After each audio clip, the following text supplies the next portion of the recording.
नमस्कार बंधुगण, आपण मानक आम चैनल को स्वागत। एवं सुभद्रा योजना को नहीं आसला गोटे बहुत बड़ अपडेट। पुणी मिल सुभद्रा योजना टंका।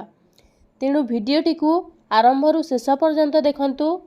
केबे मिल सुभद्रा टंका आसंतु आज भिडियो जानिबा। दशहरा रे मिली पारे सुभद्रा योजना टंका, एपरी कहिले मुख्यमंत्री मोहन माझी। दशहरा रे मिली पारे सुभद्रा योजना टंका, मुख्यमंत्री मोहन माझी एही बड़ सूचना देइछंती। आग को आसुथिबा महिलांक पर्व रे आउ एक पर्याय सुभद्रा टंका प्रदान कराजिबो। आग को महिलांक उत्सव आसुछि, एथिरे सुभद्रा टंका दियाजिबो। पर्याय क्रमे 1 कोटी महिलांकु सरकार सुभद्रा टंका देबे।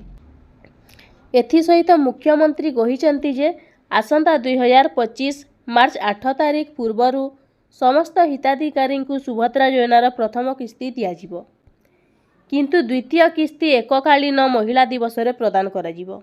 उपमुख्यमंत्री प्रभाती परिडा बुधवार गणमाध्यम को एही सूचना देइछंती। से कहिसंती किछि दिन भितर सुभद्रा योजना रे आउ 25 लाख महिला को सहायता राशि मिलिबो। पर्याय क्रमे मोट 1 कोटी महिला को सुभद्रा सहायता दियाजिबो। सुभद्रा योजना रे पर्यंत 92 लाख आवेदन करि सारिलेनी। आउ सप्ताहे भितरे एहा 1 कोटी रे पहुंचिबो। 1 कोटी महिला को सुनिश्चित टंका मिलिबो।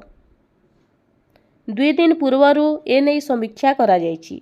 25 लाख 11,000 महिला को प्रथम किस्ती दिया जायछि। इकेयूएसी पई टिके समय लागुछि बोली उपमुख्यमंत्री कहिसंती। किए आगे और किए परे पाउचंती, किंतु समस्ते निश्चित पाइबे बोली से कहिसंती। तेबे व्यस्त हेबार किछि नाही, समस्तंकु सुभद्रा योजनार पैसा मिलिबो। तेणु एहीपरि अनेक गुड़िए इनफॉर्मेटिव वीडियो देखिबा पई आम चैनल को सब्सक्राइब करंतु। धन्यवाद।